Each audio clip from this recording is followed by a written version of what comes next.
Guys, welcome to Pitching in Line. So today we are going to talk about the match between Mumbai Indians and Rajasthan Royals. Mumbai Indians are playing really well despite those minor hiccups up front. They have come back really well, and their pace trio of Bumrah, Bolt and Pattinson are really bowling well. Their top order is blowing hot and cold in Rohit Sharma, who is having good scores in alternate matches. But again, there if Rohit Sharma fails, then the other batsmen are raising their hand up. Ishan Kishan's innings against RCB, Surya Kumar Yadav's innings, and Quinton de Kock coming back to form, and Kieron Pollard's and Hardik Pandya's power hitting is also making the Mumbai Indians team a competitive and a strong team to beat in this tournament. So they will go back in a real high, against Rajasthan Royals. They have a clean record now. Rajasthan Royals, on the other hand, they are struggling. After winning those first two matches handsomely in Sharjah against Chennai Super Kings and Kings 11 Punjab, they struggled. Their batsmen really struggled. Their batsmen, their life was made miserable. They just, they are not able to adapt to the conditions outside Sharjah. But I thought now they have played two matches out of Sharjah and they have lost both of them. I think now they would have understood the reality of this grounds. It's you have to adjust yourself, you have to pace yourself when you play in certain places like Dubai and Abu Dhabi after playing in Sharjah, because your strategy is totally different, because Sharjah doesn't have those big boundaries. The boundaries are small and pitches, nothing is there in the pitch. There is nothing much for the bowlers. So even if you have a miss hit, it goes for a 6 or a 4.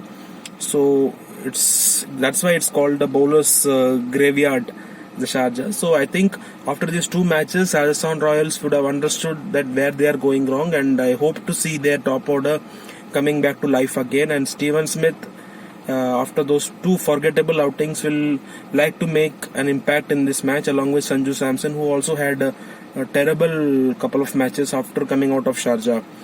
And that was for batting. And as far as bowling is concerned, apart from Archer, I didn't think their bowling is having that zip to carry the attack.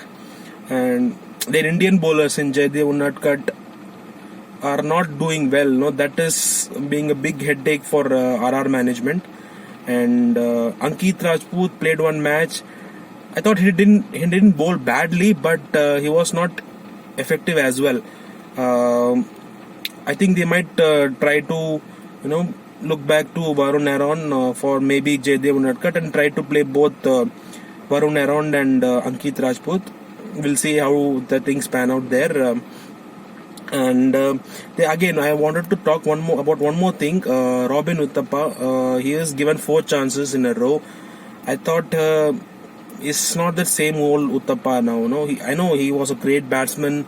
He was a match winner on his own day, but since he's not playing much of competitive cricket, in recent times, his form looks patchy, and he is playing at number 4, and you need a player who is in form, who is in rhythm at that position.